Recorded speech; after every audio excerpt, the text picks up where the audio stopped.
So ayun mga kamotorista, so magpapalit tayo ngayon ng flyball. So ipapalit natin ngayon ay 14 at 16 combination. So dati kong flyball dito ay 16, 18. Ngayon naman ay bababaan ko naman ngayon 14, 16 ngayon. So binabaklas na ni tropa ang ating panggilid.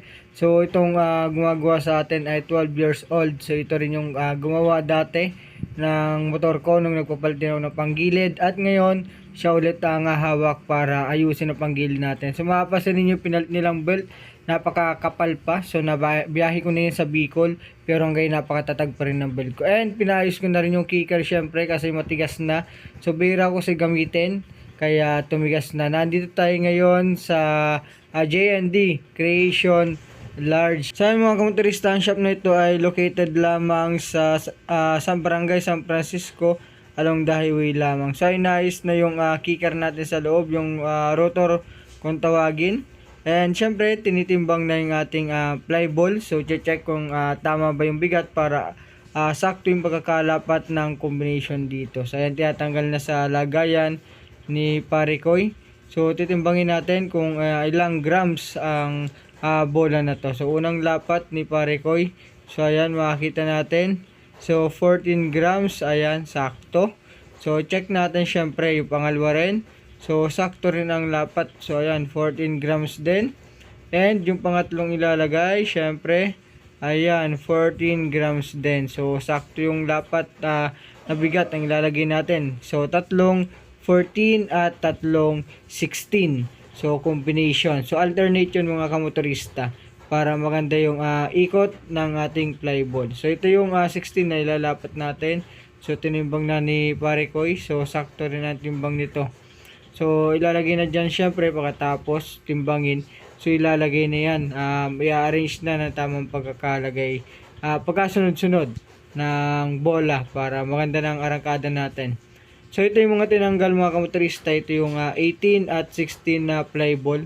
So dinala ko pa dahil wala pang mga tama. So goods na goods pa. And hinihimas-himas nga ni kuya itong ating kicker. Titingnan ko anong sira. At syempre si Pare Koy, itong 12 years old na tropa natin. So inilalagay na yung combination ng bola natin. So mapapasan ninyo yung loob, napakadami ng kalawang. So yung loob ng kicker natin, yung rotor, may tumatama na doon. So pinukpok ni tropa. So yung slider para mas sumikip at dumiing masyado. At mapapansin niyo yung panggilid ko, ayan yung belt. So wala pa raw tama, sabi ni tropa. So napakahusay gumawa niyan. 12 years old pa lamang pero napakabangis na. And syempre mag-change oil na tayo kasi nung October 30 umuwi tayo ng Bicol. 8 days nag-Bicol loop tayo. So ngayon ay December 12 na. So napakatagal na.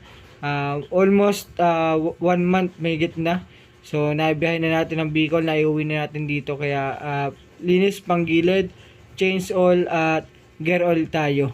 And syempre palit bola tayo dahil yung belt natin ay makapal pa, wala pang tama. So bola lang ang papalitan natin para mas okay ang arangkada kasi kaya ako nagpalit ng bola mga kamotorista. So yung 16, 18 kapag may OBR ako parang hirap sa hatak sa paahon. Pero pag mag-isa ako, so ang lakas ng buga naman. So parang ititilapon ako. Hirap lang kapag may back ride. So nahihirapan umangat yung bola.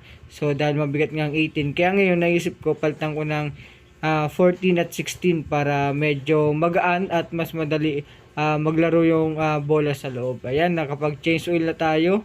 So ayan, napaka goods na ulit. At syempre kapag nag change oil ka, sasabay mo na rin dyan ang gear oil para mas maganda yung lapat. Dahil ang gear oil at change oil, ito yung dugo na tugdugo ng motor natin na nagpapagalaw sa kanila. Syempre para hindi masira yung mga piyesa natin sa loob. And syempre yan, kinakabit na dahil tapos na maikabit. Okay na yung kicker natin. Nakapagpalda tayo ng bola at na change oil at gear oil na. So ayun lang mga kamotorista. So ride safe always.